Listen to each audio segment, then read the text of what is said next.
यीशु मसीह में आप सभी को सलाम। Praise the Lord.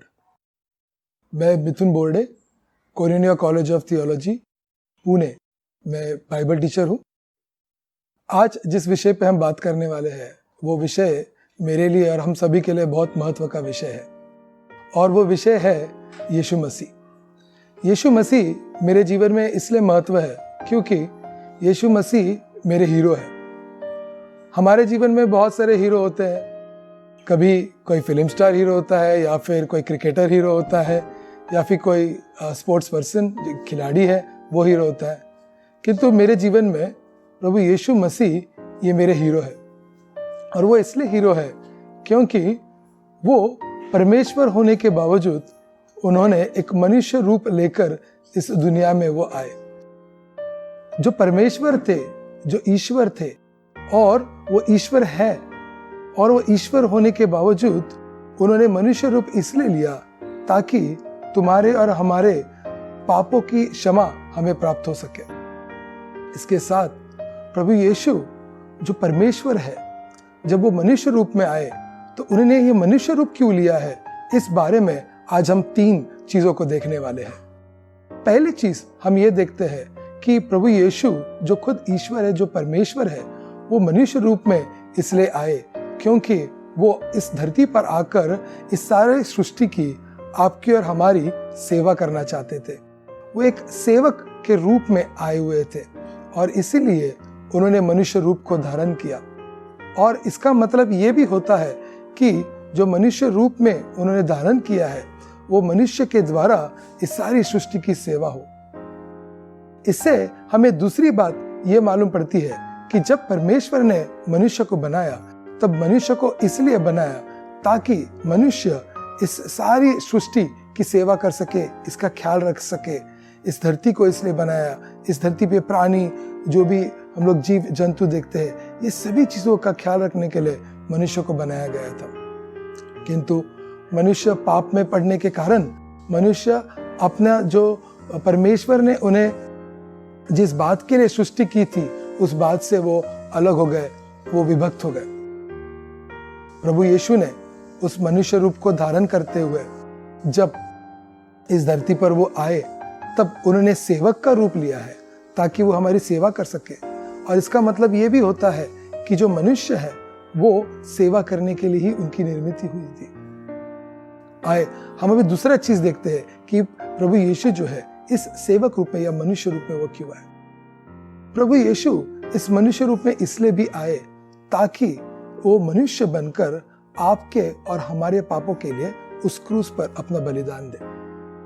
उस क्रूस पर बलिदान देने के लिए एक ऐसे जीव की जरूरत थी जो निष्पाप हो। उसी के साथ वो ऐसे जीव की भी जरूरत थी जो कि अब परमेश्वर के क्रोध को ठंडा कर सके।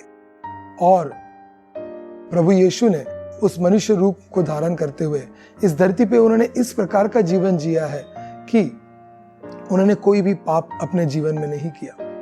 और इसीलिए प्रभु यीशु जो है वो मेरे हीरो है, क्योंकि उनका जीवन ऐसा है कि उस जीवन को देखकर हम उस जीवन का पालन कर सकते हैं। तीसरी बात जो प्रभु यीशु के बारे में हम देखते हैं वो ये है कि प्रभु यीशु जब इस जगत में आए तो बहुत सारी खुशी लेकर आए। हम देखते हैं कि जब उनका जन्म हुआ था तो जो स्वर्गदूत थे वो आकर खुशी से झूम उठे, और वही जो खुशी थी, ये खुशी उन्होंने बाकी लोगों को भी पसराया है या दिया है। हम देखते हैं कि प्रभु यीशु के आने का जो कारण इस दुनिया में है, इस शरीर रूप में आने का कारण, इसके 3 कारण हम देखते हैं। पहला कारण हमने देखा कि प्रभु यीशु जब इस दुनिया में आए तो उन्होंने अपना स्वर्ग का गौरव सब छोड़कर वो यहाँ पर आए।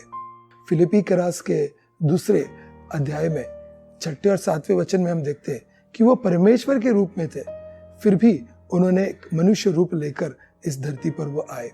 और ऐसे करते हुए वो जो गौरवपूर्ण स्थिति में थे वहां से वो इस धरती पर आकर एक मनुष्य रूप को लिए ताकि वो एक सेवक बन सके। और ये सेवा करते हुए हम ये देखते हैं कि वो लोग उस सेवा के द्वारा वो इस धरती पर बहुत सारी खुशी ला सके। क्या आप भी इस खुशी में शामिल होना चाहते हो? आप भी इस खुशी में शामिल हो सकते हो अगर आप प्रभु यीशु के बारे में जाने। और वो जो प्रभु यीशु है, वो प्रभु यीशु सिर्फ कोई लोगों के लिए नहीं है, परंतु पवित्र शास्त्र में, बाइबल में ऐसा लिखा गया है कि परमेश्वर ने इस जगत से ऐसा प्रेम किया कि उसने अपने एक लौते पुत्र को इस धरती पे भेज दिया, और ये सभी के लिए भेज दिया है, आपके लिए और मेरे लिए। प्रभु यीशु इस शरीर रूप में इस धरती पर आए हैं। तो आए, अगर आप भी प्रभु यीशु को अपने जीवन में स्वीकार करते हैं, तो प्रभु यीशु ने जो सेवा इस धरती पे आकर की है, उस सेवा की भागीदारी आप हो जाते हो। प्रभु यीशु ने जो आनंद इस दुनिया में अपने जन्म के द्वारा लाए हैं, उस आनंद के भी आप भागीदारी हो जाते हो। और इसके साथ साथ जो प्रभु यीशु का गौरव, पहले वो परमेश्वर थे, उसके बाद वो शरीर में आकर मनुष्य बने, और जो उनका गौरव और अभी बढ़ चुका है, उस गौरव के भी आप भागीदारी बन जाते हो। इसलिए आज मैं आपको प्रभु यीशु को स्वीकार करने के लिए आमंत्रण देता हूँ। आइए, प्रभु यीशु को आप अपने जीवन में स्वीकार कर दीजिए, और इस अनंत काल के जीवन में जो खुशी है उसको पा लिए। उसको स्वीकार करने के लिए हम प्रार्थना करें। हे हमारे प्यारे पिता, हम हमारे जीवन को आपके हाथ में सौंपते हैं। आपने आपके इकलौते पुत्र प्रभु यीशु को इस धरती पे जैसे भेजे हैं, ताकि हमारे पापों की क्षमा हो सके। हम इस बात को स्वीकारते हैं प्रभु, और हमारा जीवन हम आपके हाथ में सौंपते हैं। सब कुछ प्यारे और मीठे प्रभु यीशु के नाम में मांगते हैं, आमीन।